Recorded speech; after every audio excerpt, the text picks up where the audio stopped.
أحب الصالحين ولست منهم لعلي أن أنال بهم شفاعة. Wa'an Ali radhiyallahu an, daripada Sayyidina Ali radhiyallahu an anu qal kam min mustadrajin bil ihsan ilaihi. Berapa banyak orang yang diistidrak, disiksa secara pelan-pelan dengan ngebojroh di Allah Ta'ala kepada orangnya.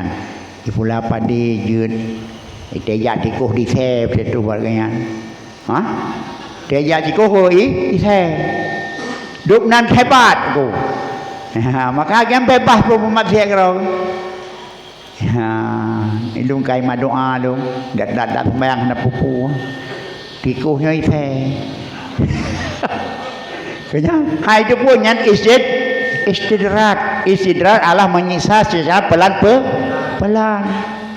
Ilung rakan ngabu keramat anak pupu. Kanduri ilung awal ilung pekat.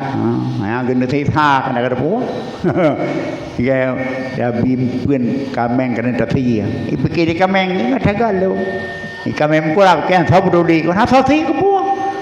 Ino dua bawa kameng gati ipo unggendung lipo kameng kurang ipu le lipo kai ke dia orang anggelpa ipo eng kameng kurang kameng gati kesau hai tu pun ada nasi urang menajid maka kameng gati lalu urang jaga bini amat Allah tentang Habibullah kan guna sihak istidrat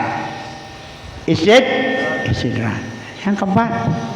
Berapa banyak dari orang yang mustadrat, orang yang disiksa pelan-pelan dengan nikmat bil ihsani ilaih, dengan kebaikan baginya.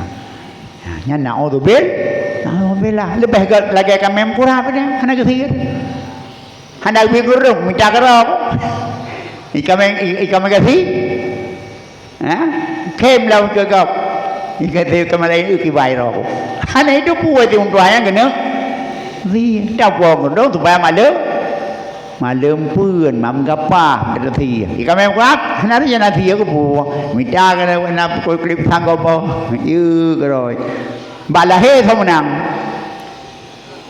nó thì bây giờ cái cát không nàng mình cũng bảo che cái phía trời cái đi cái mình cũng bảo cho cái đó còn là cái bia là phải để phía rồi nhoi tiếng mình ăn chi bebate kacruruh poh kunang berangkap puana go patai mundok kebiasaan sang hang ke sali sang kena kutuli naudzubil nah maka nyobe termasuk orang ke istidrat menyiksa pelan-pelan